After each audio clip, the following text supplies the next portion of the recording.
Bienvenue chez Reset Your Mind. Vous écoutez le 91e épisode. Aujourd'hui, je reçois une femme dont le parcours parle à beaucoup plus de monde qu'on ne le pense. Lucie Lebaz. À la tête de son agence de personal branding, autrice du livre J'ai peur mais j'y vais aux éditions du Nose et aussi entrepreneuse. Ce qui m'a attirée chez Lucie, c'est qu'elle n'est pas née avec un plan tout tracé. Elle a grandi dans une banlieue parisienne avec cette sensation parfois qu'il faudra aller chercher plus loin, mais surtout aller découvrir, qu'il y avait beaucoup de choses à découvrir.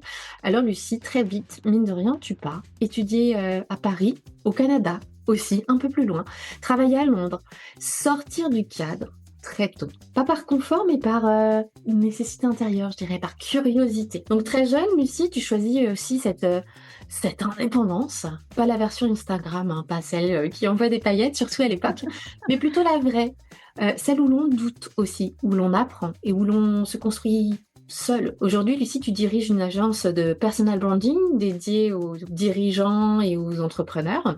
Tu es donc experte dans ce domaine-là, tu es donc entrepreneuse depuis de nombreuses années aussi maintenant, et tu es aussi autrice de ce livre dont on va beaucoup parler un peu plus tard dans l'épisode.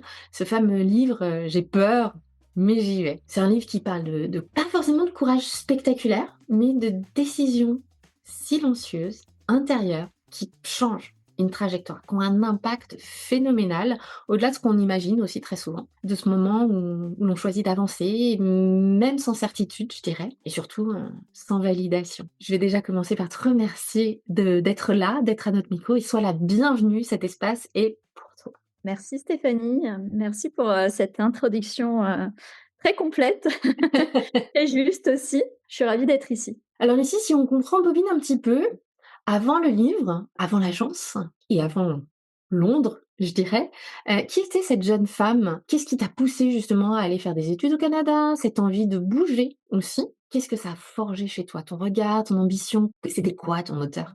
La curiosité, tu D'accord. en as parlé tout à l'heure, c'est un mot qui me parle énormément. C'est toujours ce qui m'a beaucoup drivée dans tout en fait, même dans mon quotidien, dans ce que je fais, dans mes hobbies, voilà, dans mon temps libre. J'aime bien l'expérimenter, j'aime bien tester ce que je ne connais pas. Le voyage, l'expatriation me faisait rêver en fait. Ça me faisait rêver, je sentais que ça allait créer chez moi une bascule.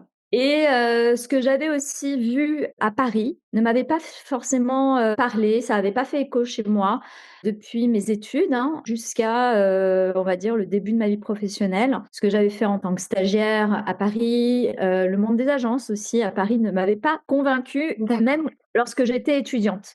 C'est-à-dire que je faisais mes stages parce qu'il fallait faire des stages, mais à chaque fois que je rentrais, je me dis: «Mais en fait, j'adore rentrer à l'école parce que j'adorais mes études, j'ai adoré mon école, j'ai adoré mes études supérieures». Maintenant, le monde du travail me barbait. Je trouvais que D'accord. c'était vraiment d'un ennui incroyable et je sentais qu'en fait, j'étais appelée à faire, d'autres choses et cette autre chose, peut-être que c'était déjà ailleurs et donc j'ai eu cette opportunité pendant mes études à Paris, donc mes études en communication visuelle et art graphique, que mon école propose des échanges universitaires. Bah, il y avait très peu de place et j'ai tout fait pour avoir ma place parce que je sentais un besoin, mais alors vraiment, très, très fort, très intense, de sortir de cet environnement où je m'ennuyais et où je sentais pas de perspective réelle, en fait, au-delà de mon diplôme. Je me dis: «Mais en fait, qu'est-ce qui m'attend, en fait? C'est de trouver un job en tant qu'assistant DA, enfin, pour faire quoi? Des photocopies, de la recherche Google, du détourage Photoshop». À l'époque, ça pouvait être ça, en fait, hein, les tâches un peu ingrates, qu'on donnait à un stagiaire ou à un junior, ça pouvait être ça et observe et tais-toi, c'était un peu ça et je sentais que le voyage et ce qui se passait à l'étranger et puis voilà, je fouillais beaucoup de choses sur internet, hein. On est au début de Pour remettre les choses, enfin voilà, on est au début des années 2000. Je regarde beaucoup de choses sur internet, je me dis: «Mais en fait, il se passe beaucoup de choses ailleurs». Donc cet ailleurs, comment je peux l'atteindre en fait? Moi, je viens pas d'un milieu intellectuel, je viens même pas d'un milieu vraiment d'ultra entrepreneur. Je me dis: «Mais comment je peux ouvrir mes options? Comment je peux me créer une Mmh. grande carrière?» C'était comme ça que je pensais à 20 ans, en fait. C'était D'accord. vraiment le mot grande carrière. Aujourd'hui, c'est pas vraiment l'expression que j'utilise, mais en tout cas, à 20 ans, c'était ça qui me faisait vibrer et donc je me dis: «Mais en fait, déjà, il faudrait que je parle anglais». Et puis, moi l'anglais, ben, j'ai un niveau bac, niveau pourri, En France, on niveau est très nul. meilleurs, effectivement. Donc, comme une Française qui a fait ses études en France et voilà. Donc, je décide de faire cet échange universitaire. Donc, je fais cet échange, je pars au Canada et là, je rentre forcément, mais en mode, j'ai bien fait d'aller voir parce que ça m'a fait confirmer une chose, c'est que ma place n'était pas ici. Elle n'est pas à Paris. Ouais, Donc, je d'accord. termine mes études parce qu'il me restait encore quelques mois pour obtenir mon diplôme, vu que le Canada, c'était une tranche en fait. Je commence à taper du pied et je me dis, mais faut vraiment que je me trouve une opportunité. Mais alors, je ne sais pas, soit je retourne au Canada, soit au Canada, quand j'étais à Québec, ils parlaient de Montréal et de New York, pas mal. Sinon, plus près de la maison, c'est Londres. Et là, forcément, quand on a une idée en tête, je ne sais pas si tu penses de cette manière, mais en fait, moi, à chaque fois dans ma vie, dès que j'ai eu un objectif, il y a eu des opportunités qui se sont concrétisées, qui se Ils se sont sont révélés présentées bizarrement. Mmh. pour concrétiser cet objectif. Donc, comme quoi, quand on a quelque chose en tête, parfois les planètes s'alignent. C'est pas toujours le cas, mais en tout cas, là, ça s'est passé de cette façon. Je me suis dit, bon, en fait, ben, Londres, ça serait intéressant. Et il se trouve que je connaissais en fait une agence qui était et à Paris et à Londres, Mmh. qui avait envoyé des étudiants de mon école à Londres. Et donc, ben, j'ai été frappée à la porte du bureau de Paris pour aller à Londres. Donc, l'agence s'appelle, parce qu'elle existe toujours, c'est une agence de brand design qui s'appelle Landor, donc, qui fait partie d'un groupe qui s'appelle WPP, un grand groupe de communication. Et donc, c'est une agence américaine qui avait donc évidemment des bureaux aux États-Unis, un bureau à Paris qui existe toujours, et une entité à Londres. Et donc, moi, avec mon anglais niveau nul, ben, je vais quand même au bureau de Paris pour me présenter pour le bureau de Londres. Le directeur de création anglais vivant à Paris me dit: «OK, pas de problème», il regarde mon portfolio et il me dit: «C'est bon, je te soutiens pour t'envoyer à Londres». J'obtiens un stage, hein, pas d'emploi, un stage Ouais, en stage. après mon diplôme, donc ce qu'on appelle postgraduate et placement. Et donc, je pars à Londres en septembre 2005. J'obtiens mon diplôme en juin, je passe l'été et je pars en septembre 2005. Et là, en fait, l'aventure commence. J'étais censée rester un mois à Londres et je suis restée quasiment 5 ans. Donc, j'ai tout fait pour pas rentrer à Paris parce que je sentais que mes armes, c'était là-bas qu'il fallait que je les fasse parce que je sentais que Paris s'ouvrirait à moi aussi si je construisais une expérience significative qui Mmh. fasse la différence le jour où je décide de rentrer. Et ça a marché en fait. C'est J'aurais pas eu le même poste, les mêmes opportunités si j'étais rentrée, si j'étais sortie de l'école directement en me présentant dans des agences parisiennes. c'est à la fois un chemin, classique et pas classique, je dirais. C'est-à-dire que, cette envie d'autre, ça arrive fréquemment, surtout quand on est dans des écoles, dans ce cursus-là, mais en même temps, tu es allé te créer ces opportunités-là. À quel moment tu comprends que tu vas pas suivre un chemin, plus traditionnel, je dirais? Alors je veux pas que ça sonne prétentieux ou quoi, mais je me suis toujours sentie en décalage. Toujours, pas à côté de la plaque, mais la majorité pense ça, bah, moi je pense autrement. Dans les goûts, dans les préférences, même dans le lifestyle, enfin, que ça soit en agence, que ce soit à l'école, enfin, pour être très concrète, même dans la façon de vivre, en fait. Moi, je j'étais pas une étudiante qui allait dans les clubs, qui fumait, des bédos, qui buvait. Non, j'étais assez différente. Donc, et je m'intéressais à d'autres choses, en fait. Et j'avais une façon de passer aussi qui était toujours un peu à rebrousse-poil. Donc, en fait, Mmh. du coup, très tôt, un, je me sens assez seule, et deux, je me dis, bon, bah, en fait, cette solitude, elle me permet de me concentrer aussi sur ce que je veux et ce qui me booste. Mmh. Donc, je sais très tôt que j'ai envie de voyager. Et je sais très tôt que j'ai cette détermination d'aller chercher les choses parce que je sais que, bah, en fait, elles tombent, en tout cas pour moi, rien n'est tombé comme ça, boum. Alors, il y a des opportunités qui se sont présentées, mais parce que j'avais déjà enclenché Des actions, parce une que action, voilà, c'est c'est toi ça, qui allais taper au et bureau de exprimer une Paris, volonté, voilà. mmh. Et donc, pas cette différence, mais plutôt cette singularité, ce fait d'être attiré par autre chose, de fonctionner autrement, de penser autrement, c'est aussi ce que tu as cultivé aussi quelque part et qui t'a donné cette envie de continuer à faire autrement, d'aller taper à la porte du bureau de Paris pour aller postuler à Londres, c'est aussi devenu une force? Alors déjà, c'est quelque chose qui m'a beaucoup aidée dans mon métier de créative, hein, parce que, quand on vous paye pour avoir des idées, ben, c'est pour avoir des idées différentes de celles du client ou de madame Michu. Donc c'est toujours important d'avoir ce muscle, de se dire: «Bah, en fait, comment ça pourrait être différent, en fait? Et à l'envers et à l'envers et à l'envers ou différemment?» ou en fait, d'avoir un espèce de cerveau Rubik's cube comme ça, qui a toujours cette, gymnastique et en fait, c'est pour ça que c'est pas que j'ai un esprit de contradiction, mais en tout cas, c'est un réflexe, en fait. C'est une déformation que de regarder toujours les choses de façon différente. Donc ça m'a beaucoup aidée dans mon parcours de créatif. À un moment, tu as dit: «Je me sentais quand même seule dans cette singularité-là, dans le fait de fonctionner différemment», mais c'est devenu une force et un atout sur lequel t'appuyer dans ton domaine. Ça m'a aidée, en fait, parce que j'ai compris que quand j'usais de détermination, je finissais par obtenir les choses qui me faisaient vraiment plaisir. Ça, je l'ai compris très tôt. OK. Donc j'ai compris que en fait, les choses ne se faisaient pas toutes seules parce que mon succès ou certaines réussites, c'est aussi avec l'aide d'anges gardiens, de mentors, de personnes qui ont vu chez moi, un potentiel et qui ont décidé de m'aider, de façon complètement genuine et généreuse. Donc ça, ben, j'en suis mais vraiment reconnaissante, ne serait-ce que cette personne, qui m'a validé mon stage. Je veux dire, Mmh. mais ça peut être aussi au détour d'une conversation. Enfin, voilà, les idées sont partout. Après, c'est effectivement, c'est moi qui ai posé les actions pour aller saisir ces choses-là. Donc, oui, le fait de penser différemment, ça m'a isolée. Maintenant, ça m'a aussi créé quelque chose d'un petit peu plus sur mesure aussi pour moi. Et c'est pour ça que à chaque fois que j'ai voulu rentrer dans un moule beaucoup plus commun, où les règles étaient pour tout le monde, c'était beaucoup plus difficile pour moi. Ça ne veut pas dire que je ne peux pas travailler avec les autres. J'avais besoin de créer un environnement qui me corresponde, en fait. Qui soit moins coûteux en termes d'énergie, qui soit moins C'est ça, coûteux en voilà. cadrage, Ah en mais oui et vraiment à chaque fois que j'ai essayé, c'est pas que j'ai pas essayé, à chaque fois que j'ai essayé, ça ne m'a pas aidée en fait, ça m'a plombée. et J'étais en suradaptation en fait. la suradaptation mène à de l'hypervigilance perpétuelle pour t'assurer que tu es bien dans les clous et donc épuise aussi beaucoup plus, mine C'est de ça. rien. Et pour Ah, un métier de créative, effectivement, je pense que tu as besoin de toute ton énergie pour avoir cette en créativité. théorie oui, mais certains environnements que moi je qualifierais de toxiques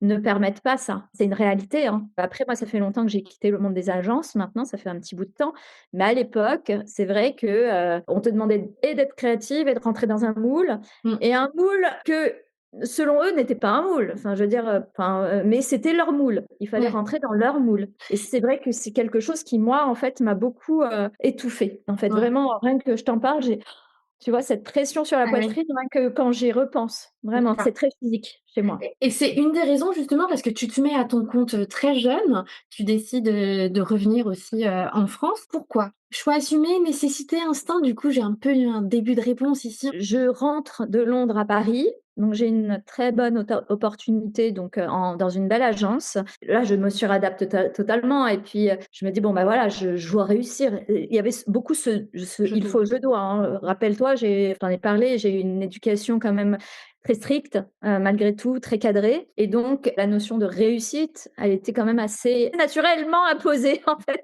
et ancrée et engrammée dans ma tête. Pour moi, il fallait que ça le fasse. Mmh. Donc je suis rentrée en France, je vais dans cette agence et là, en fait, je travaille énormément et enfin, j'ai une grosse capacité de travail. Quand on est en agence, ben, en fait, tu es obligé d'en avoir une grosse capacité de travail et en fait, je suis tombée carrément, je pense que je le savais pas, je pense qu'on n'en parlait pas, à cette époque, on n'en parlait pas comme on en parle aujourd'hui. Je te parle de ça, c'était il y a plus de 15 ans. J'étais en burn-out, j'étais malheureuse en burn-out, mais je travaillais, énormément, 70 heures par semaine, parfois la nuit, parfois le week-end. Je pars, j'enchaîne avec une autre petite agence, je me dis: «Bon, ça sera plus humain» et là, je vis un harcèlement moral. Je travaille énormément et en plus de ça, j'ai un tyran qui est mon boss, enfin ma boss à Mmh. l'époque. Je ne me sens pas bien, je me dis: «Mais en fait, le problème, c'est moi». Je me suis dit: «Bon, bah, voilà, si ça convient aux autres, pourquoi moi, ça me convient pas? C'est quoi le problème, en fait?» Je me connaissais pas très bien, hein, enfin, je veux dire, là, je te parle de moi parce que, voilà, j'ai 42 ans, j'ai appris à me connaître, mais à l'époque, on parle d'une, toute petite trentaine, avec quelques années seulement d'expérience professionnelle, toujours à vouloir bien faire, à Oui, un vouloir niveau d'exigence, élevé. très élevé, très, très élevé. Je veux dire, j'avais fait des belles études. Mes parents, voilà, m'avaient payé ces études. J'avais été au Canada, j'étais partie à Londres. Fallait que je continue dans cette belle lancée et Mmh. puis je voulais pas les décevoir. J'étais encore dans ce complexe de la petite fille qui Mmh. cherche à être validée par ses parents et ça, c'est pas étonnant même à 30 ans d'être là-dedans, en fait, genre si on se connaît pas, si on n'a pas appris à se déconstruire à ce niveau-là. Donc je suis assez dure avec moi-même Donc niveau d'exigence plus, je me sens pas bien. Donc en fait, là, je quitte l'agence. Je me dis: «Bon, ben, j'adore mon métier. Moi, la créa, c'est Ouais, mon truc. c'est La ça qui marque, te c'est mon raccroche. truc». C'est Donc je ça qui remets te pas ça raccroche en à ça. question, mais la retraite, elle est loin, tu vois? Dans ma tête, je me dis: «Mais elle est loin la retraite. Attends, j'ai 30 ans, comment ça se passe?» Tu vois?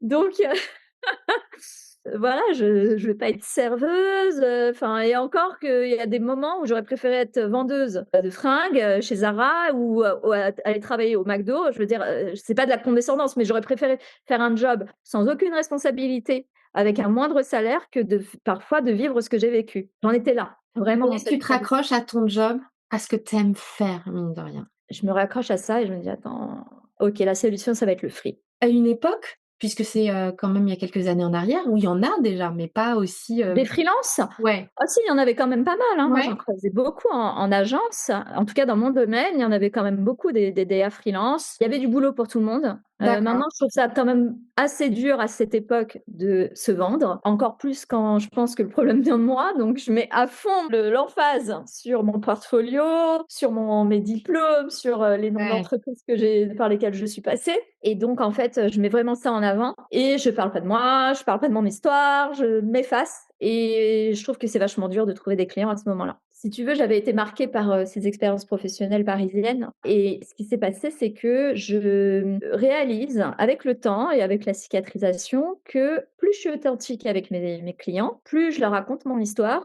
plus le lien se crée et Mmh. donc en fait, la fidélisation aussi se fait comme ça. Le temps passe, mon freelance passe très bien. Je gagne très bien ma vie. 1 année, 2 années, 3 années, 4, 5 et au bout de peut-être 6 ans de free, je me pose la question.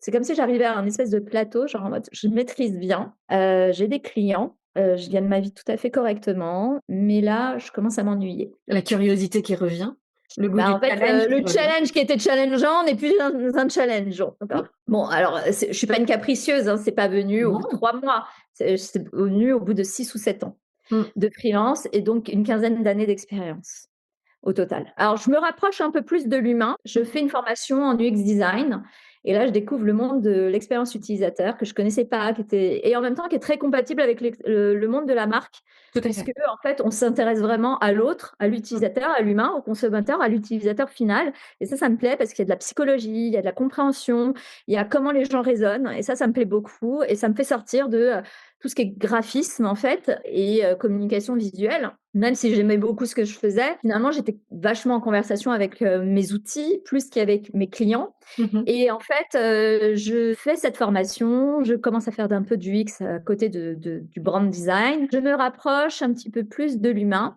et à ce moment-là, l'année d'après en 2019, je me dis: «Bon, bah, en fait, ce que j'aimerais, c'est, enseigner» et donc je commence à enseigner. Ça me Mmh mh. plaît. Alors, enfin voilà, je découvre aussi le monde de la pédagogie en la nouvelle génération. Moi, j'étais de l'ancienne, donc j'ai dû réapprendre à transmettre. J'ai dû apprendre à transmettre et réapprendre à m'ajuster aussi à des nouveaux discours, à des nouvelles générations, des personnes de 20 ans qui n'avaient pas reçu les mêmes repères que moi. Comment les écoles aujourd'hui fonctionnent, c'était toute une adaptation pour moi, mais et c'était pas facile. Mais j'ai tenu bon parce que ça me plaisait, puis je sentais que ça me faisait grandir en fait. Ça me faisait grandir en termes d'humilité parce que quand tu as un jeune, qui ne t'écoute pas, mais quand même, tu dois lui faire court, comment tu réagis? On n'est pas dans les années 60 Mmh. où, on tape sur les doigts. On n'est pas dans les années 80 où on fait un 0 pointé. Voilà, on est post-covid, on est dans la génération, Z, c'est complètement différent. Les écoles fonctionnent différemment, Mmh. c'est différent. Donc là, grosse leçon d'humilité, grosse leçon d'intelligence relationnelle et puis, grosse leçon aussi de structuration, de transmission et de prise de parole en public. Pour moi, c'est un apprentissage, merci finalement les écoles, parce que moi, ça m'a vachement, aidée en fait. Aujourd'hui, Ouais. je fais de la formation en entreprise, même si c'est pas les mêmes publics, en fait, ça m'a énormément aidée de me faire les dents finalement en école.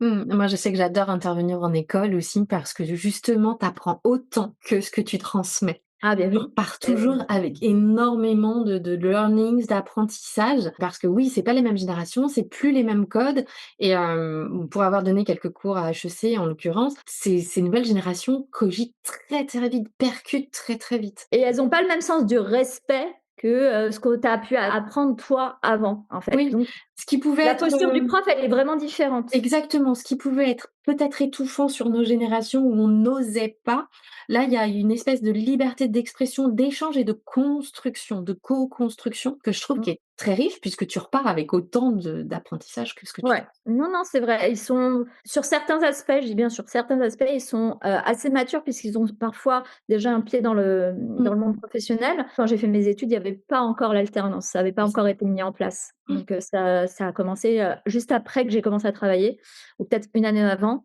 Mais, à l'époque, on faisait que des stages, on faisait pas ouais. de l'alternance. C'est déjà des personnes qui ont déjà un peu de bagage. En 2019, je fais de l'enseignement et l'année d'après, donc en 2020, je me dis: «Mais en fait, là, l'ADA, ça résonne plus Ouais et autant». c'est ça qui t'amène au personal Et branding, en c'est ça fait. qui m'amène au personal branding parce que le branding, ça restait quand même, je veux dire, quasiment, toute ma vie professionnelle. Donc Mmh, je sais ce que c'est qu'une marque, je sais les créer, je sais leur donner vie, mais je voulais l'adapter à l'humain. Et comment on fait pour quand on est un humain pour devenir une marque? Ben, c'était ça ma problématique. mmh, Et comment on fait quand on est timide pour prendre la parole et devenir une marque incarnée? Ça a été ma problématique première. C'est-à-dire que je me suis d'abord adressée donc aux entrepreneurs qui n'osaient pas se mettre en avant. mmh.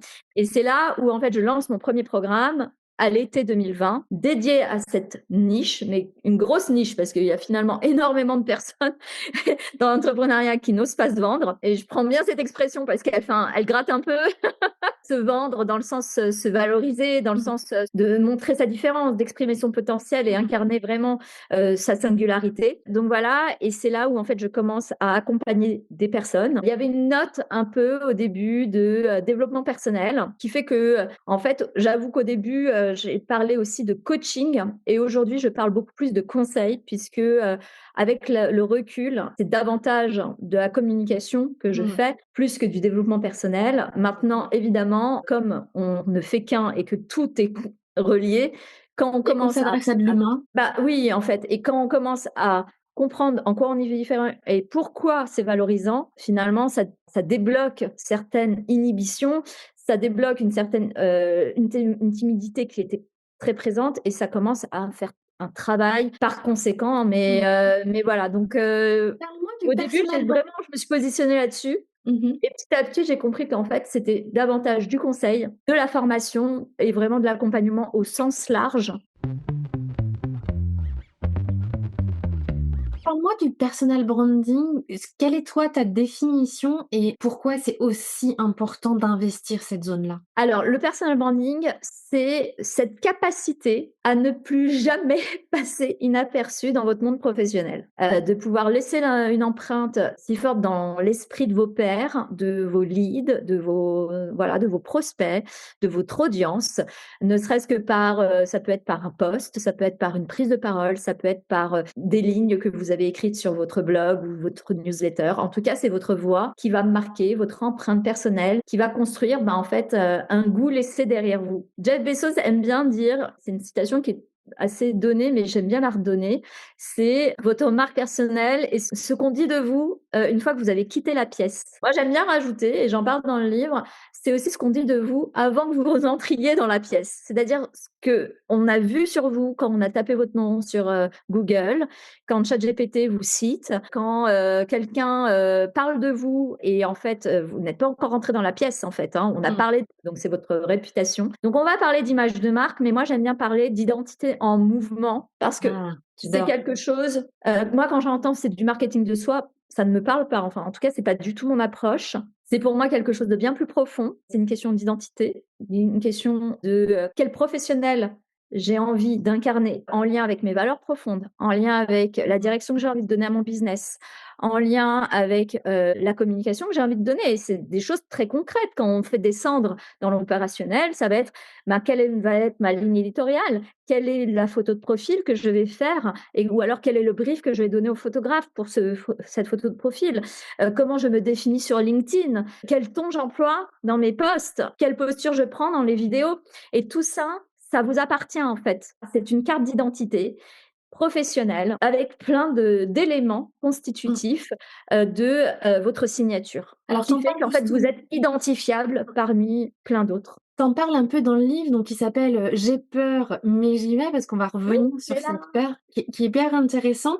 Je l'ai pas complètement fini, mais tout ce que j'ai lu m'a vraiment parlé et m'a parfois forcé à me dire: «OK, bon, faut se bouger là sur cette ligne-là ou sur cette chose-là». D'accord. Pourquoi est-ce qu'aujourd'hui, c'est aussi important pour les dirigeants, les entrepreneurs, ou même les cadres dirigeants aussi en entreprise, d'investir cet espace-là, pour toi? Ouais. Alors aujourd'hui, si tu veux, la communication et je pense depuis le Covid, Mmh.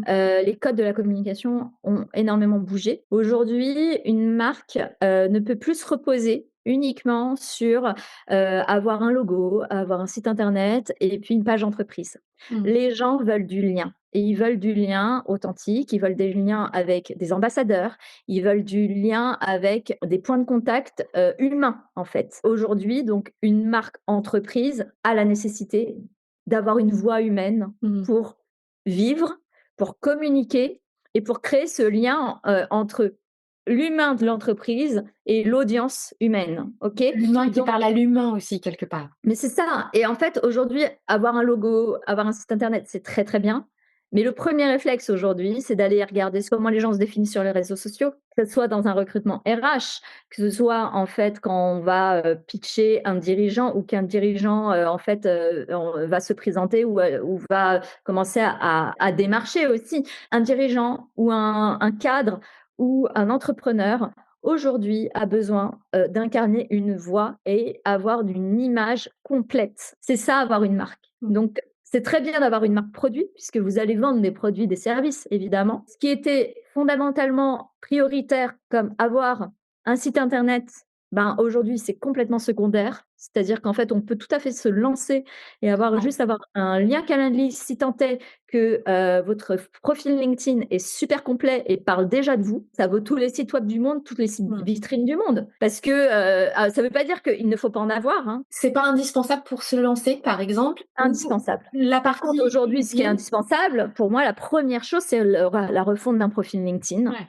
et les qui vous communications qu'on ressemble. peut avoir aussi sur C'est ça. LinkedIn. C'est beau la nouvelle vitrine, c'est Mmh. plus le site vitrine, c'est la page LinkedIn vitrine. Ouais, et dans ton titre, dès les premiers mots, tu poses le cadre. C'est parce que ce titre, il parle à tout le monde. Pourquoi aujourd'hui les gens n'investissent pas cet espace malgré tout ce qu'il y a à gagner, à obtenir, à créer comme opportunité aussi d'échange, de communication, pour se nourrir intellectuellement? Ça commence par: «J'ai peur». C'est quoi les plus grandes peurs que toi tu vois, et le plus gros frein que tu aimerais déverrouiller? Souvent, ce sont beaucoup d'excuses, type, «Je n'aime pas ce que les autres font, alors je ne veux pas y aller. Ce qui se passe sur LinkedIn, ça me parle pas, j'ai pas envie de ressembler à ça». Le premier réflexe de réponse, c'est, «Qui t'a demandé de faire pareil?» Puisqu'on est là pour se différencier. Donc voilà, justement, tu as donc une opportunité pour créer de la différence. Donc voilà, sauf que les gens ont peur d'être différents. Oui. Ils ont peur, ils se disent: «Bon, ben, c'est soit être différent et être tout seul, soit ressembler aux autres et j'aime pas ce qu'ils font». Sauf que en fait, évidemment, c'est là où ils doivent comprendre, intégrer que la différence ne les isolera pas. La La différence. différence va attirer des personnes qui vont les soutenir, vont forcément ne on ne plaira pas à tout le monde et c'est bien toute l'idée, mais en tout cas, ça ne va pas les isoler. Par contre, ils vont avoir le spotlight. Ça comporte d'être critiqué, d'être, regardé et tout le monde n'aime pas ça en principe. Mais je vais te dire, je ferais pas ça comme métier. Peut-être que moi aussi, j'aurais envie juste qu'on me laisse tranquille et que je sois dans ma cave. J'ai un côté très introverti, contrairement à ce qu'on peut, imaginer. J'aime qu'on me laisse tranquille, j'aime être seule. Donc je peux comprendre en fait ça. Mais arrive un moment, il faut se poser aussi les bonnes questions. Mmh. Si, tu as une problématique de visibilité parce que tu es entrepreneur, si tu as une problématique parce que tu es dirigeant et que, on te demande de prendre le leadership et de créer un leadership d'opinion et donc bah, ça passe par la prise de discours et Mmh. la prise de parole ou bien tu en as marre de ton job, donc tu commences à regarder ailleurs. Mais aujourd'hui, les codes ont changé et les recruteurs vont regarder aussi comment tu te comportes en ligne. Bien sûr. C'est bien d'avoir, de se dire: «Ah mais moi je peux pas, machin». Est-ce que tu en as le luxe déjà? Est-ce que tu peux en faire l'économie? Et puis, quand bien même au-delà de regarder les choses sous l'angle de la peur, si on se dit: «Bah, en fait, pourquoi pas exprimer ses idées et que ces idées ne sont pas, ben, voilà, des choses qui vont m'isoler, mais Mmh, plutôt m'aider à, m'affirmer, mmh. à trouver, des opportunités, trouver peut-être des personnes qui vont me soutenir ou qui pensent comme moi, des partenariats, des synergies». Voilà, pourquoi se priver de ça, en fait? Tu prêches une convaincue pour le coup. Il y a 2 ans en arrière, 3 ans, je postais très peu, jamais pour toutes les raisons que tu viens d'évoquer, ce fameux «j'ai peur» et bien un jour, j'ai dit mon: «OK, j'ai peur, mais j'y vais quand même» et je pense que depuis que je publie, en l'occurrence sur LinkedIn ou les autres réseaux sociaux ou à travers ce podcast, j'ai jamais créé autant de contacts, d'opportunités, d'échanges, de personnes qui m'ont envoyé des messages en privé en me disant: «Oh, merci, ça résonne» ou «Merci, j'avais jamais vu les choses comme ça» ou des occasions de rencontrer des personnes, comme toi, par exemple, aujourd'hui et de parler de ces sujets autrement. Parce que le personal branding n'est pas mon domaine d'expertise. Tu vois? De nourrir les échanges. Si j'avais pas franchi ce cap de «j'ai peur, mais j'y vais quand même», je serais passée à côté de tout ça. Et moi aussi. Non, mais tu vois? Voilà, on serait pas là à se parler si j'avais pas fait ça Mmh, et ça demande le courage de, de se regarder et de laisser les autres nous voir un peu en vulnérabilité, nous voir sauter un peu dans le vide aussi. Ça demande vraiment, de prendre son souffle et d'y aller et puis après de relativiser, hein. Je veux dire, personne n'est mort parce qu'on a posté que sur LinkedIn, faut arrêter donc mmh, voilà, revenir à pourquoi je le fais de façon très pragmatique. Moi, j'aime bien les choses très pragmatiques. Pourquoi je le fais? Qu'est-ce que je dis? Qu'est-ce mmh. que je transmets? Et c'est bon, en fait. Et à partir de là, on construit une stratégie qui va dans le sens des objectifs. On sait pourquoi on le fait, on sait pourquoi on poste, on sait pourquoi on dit ça. Et après, voilà, on peut allier stratégie et création. Et c'est là où ça devient vertueux et ça devient beau, en fait. Ce livre, j'ai peur mais j'y vais, qu'est-ce qui t'a motivé, enfin, à l'écrire? Parce qu'écrire un livre, c'est long, c'est quand même énormément de travail, énormément d'investissement de temps et personnel. C'était quoi ton mantra, ton leitmotiv? J'avais énormément de choses à dire, hein. Ce livre, c'est aussi, le résultat de séances de travail avec tous mes clients. En fait, tous les enseignements que j'ai pu avoir avec l'accompagnement. J'ai, énormément écrit de contenu, j'ai énormément écrit de newsletters. Il faut que je fige ça. Mon audience, elle est scalée, que ça soit la newsletter, à l'époque j'avais une newsletter ou les réseaux sociaux. Eh bien, aujourd'hui, j'ai envie d'ancrer les choses, que ça reste, que ce soit pérenne. J'ai envie de faire quelque chose qui soit utile, que ça soit dans les mains de personnes qui peut-être ne me connaissent pas aujourd'hui, mais vont chercher à sortir de leur timidité ou à trouver des clés. Et ben, j'ai envie de faire partie de ces personnes qui vont leur apporter ces clés. Donc, j'avais envie d'ancrer les choses pour qu'elles soient durables. C'était important de bâtir un apprentissage, une méthode qui puisse être pérenne et puis que même à l'heure de l'IA, quand même, on peut se référer quand même à ce livre malgré tout, parce que on parle quand même de peur et on parle quand même de créativité. Et dans les 2 cas, IA ou pas IA, eh bien, c'est des sujets, je pense, qui Mmh. suivent un humain, peu importe l'ère dans laquelle il vit. Oui, parce que bon, quel que soit l'IA, le mécanisme, le processus de se décider à se lancer et de cliquer sur «publier», si je puis dire ça comme ça, reste quand même, très personnel et ces peurs, ces fameuses p «j'ai peur, mais j'y vais quand même», le déclic, il vient de toi. Oui. Sinon, ça marche pas et sinon cette marque personnelle ne te ressemble pas et n'accroche pas. Exactement. Quand je vois, trop de contenu, enfin, j'ai pas de problème avec l'intelligence artificielle, entendons bien, c'est juste, je vois que les personnes n'arrivent plus à décrire ce qu'elles ressentent, elles n'arrivent plus à écrire ce qu'elles pensent ou bien c'est la résultante, je ne sais pas, hein, d'une flemme, tout simplement, d'une paresse mentale parce que, ben, c'est déjà là. Il y a pas de problème à utiliser l'IA, mais est-ce que ce que l'IA propose te ressemble vraiment? Ouais. Et la plupart du temps, je vois tellement de contenu tellement homogène Mmh. que j'en doute, en fait. Et il est là le débat, c'est qu'en fait, l'IA, c'est génial, ça fait gagner un temps de dingue, mais si elle n'est pas maîtrisée, si elle n'est pas entraînée, si tu n'as pas défini ton style et que tu ne te connais pas, elle ne fera rien pour toi. Elle va pas t'inventer une personnalité, hein. Mmh. Donc voilà. Oui, il y a 2 choses qui rentrent en ligne de compte, je pense et tu as tout à fait raison de le souligner. Un, c'est aussi ce côté, produire pour produire. Le fait bon, j'avais dit que je ferais un post, je fais un post, ça c'est fait, check, peu importe la qualité du contenu et ce côté, la richesse, elle réside dans la nuance, dans les nuances.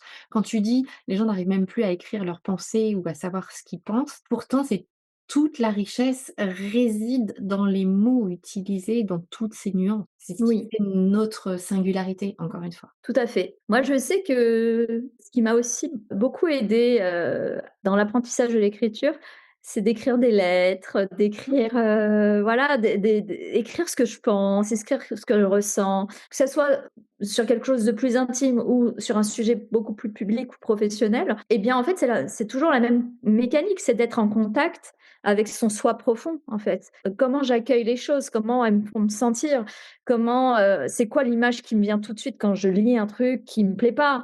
Comment j'aurais envie de le dire, en fait, si Mmh, j'avais pas de frein et que j'ai envie de faire vraiment passer le message de façon très directe. Moi, ça m'a beaucoup aidé ça, en fait, mmh, de savoir exprimer ce que je pense et ce que je ressens mmh. et du coup adapter au monde professionnel, c'est aussi ça qui m'a aidée à, en fait, à faire du livre quelque chose de très accessible. Pareil, tu parlais à une adepte de l'écriture, du sound download, des flots de pensée, ce genre de choses Mmh. pour justement se reconnecter. OK, très fréquemment, je m'inspire de ce travail-là où j'écris juste pour moi, pour ensuite aller éventuellement créer des posts qui vont suivre derrière. Mais si je prends pas ce temps de me reconnecter à moi, la créativité, bah, je peux l'attendre longtemps. Elle vient pas toute Ben, seule. ouais, puis elle apparaît pas et je pense que la créativité, c'est aussi être en mouvement, c'est aller voir ce qui se passe dehors, c'est être en Mmh. conversation avec les gens, c'est pas être tout le temps seul avec son outil, avec son Mac, avec son ordinateur, avec son iPhone, et ça, je le sais parce que en fait, même si, en tant que créative, hein, je le sais parce que moi, je sais que mes meilleures idées, c'était quand je prenais mes pauses, c'était quand j'allais faire un running, c'était, quand j'avais des conversations avec les gens, c'était pas en regardant les innovations sur des sites. Alors oui, ça donne de l'inspiration, ça vient soutenir des idées, ça vient nourrir la banque d'images et la banque de références Personnelle. interne Mmh. du cerveau, bien sûr, mais après, je pense que c'est important de couper et de faire autre chose, d'être en mouvement, de faire une activité qui, en fait, te détend. Peu importe ce que c'est, tu trouves ton activité qui te Mmh. détend et qui fait que tu vas lâcher prise et là, ton idée, elle sort, en fait. Mmh.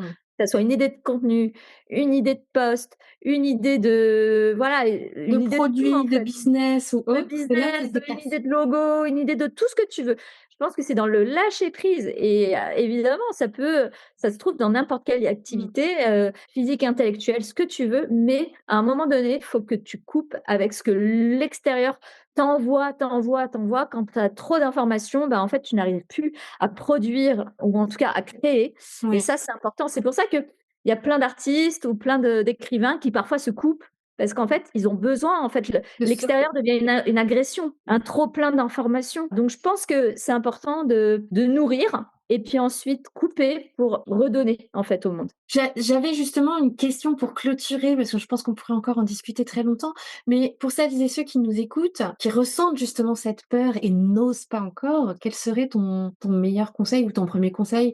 Pas forcément un grand saut, tu vois, mais un premier Ouais. petit pas. Alors pour moi, le premier petit pas, mais alors vraiment en small, step, hein, c'est déjà d'aller commenter, mais des vrais commentaires, des vrais Ouais, commentaires. pas Des juste des commentaires likes? non, parce que le like est paresseux, surtout quand il est juste bleu. Il implique rien. C'est-à-dire qu'il y a des likes, avec des cœurs, des applaudissements. Là, déjà, on a un peu plus mouillé le t-shirt, on a un peu plus dit, ce qu'on pensait ou ce qu'on ressentait, son positionnement face à la communication, au sujet qu'elle traite. Mais quand on commence à commenter, bah, là, on s'implique, on Mmh. prend part à la conversation. Donc c'est comme si on était à table et qu'on disait: Oui. «Moi aussi, j'ai quelque chose à dire». Donc c'est peut-être pas moi qui ai amené le sujet, c'est peut-être pas moi qui me suis positionnée d'abord sur le sujet. Par contre, je prends part à la conversation et ça, c'est très fort et un commentaire aujourd'hui, ça a énormément de valeur au vu d'un algorithme, hein. Si tu vois tout le temps une personne qui commente des choses smart, intéressantes, qui apportent des sources, tu vas retenir le nom de cette personne. Donc ça aussi, c'est du personal branding. Pour moi, commenter, ça a un certain pouvoir. Donc le premier petit pas sur justement pour traverser ce «j'ai peur mais j'y vais» parce que Bah, je cliquer commence par ouvrir ma bouche voilà, et parce à que cliquer sur m'exprimer. «publier» ça fait peur. Voilà, Et ben, au voilà, moins commenter ouais. intelligemment, Commenter les s'engager. publications des autres, Ouais. mais de façon impliquée, pas juste «bravo, merci, c'est très inspirant». Quelque chose d'impliquant, Mmh. qui va faire que On sent que vous êtes passé par là. Vous avez posé une question intéressante, Ça a vous avez donné résonné. un avis, vous avez, je sais pas moi, même fait une blague, j'en sais rien, mis une ressource. Quelque chose qui fait que, ben, vous avez, levé la main dans Mmh. l'assemblée. En fait, il faut vraiment retranscrire ça à la vraie vie.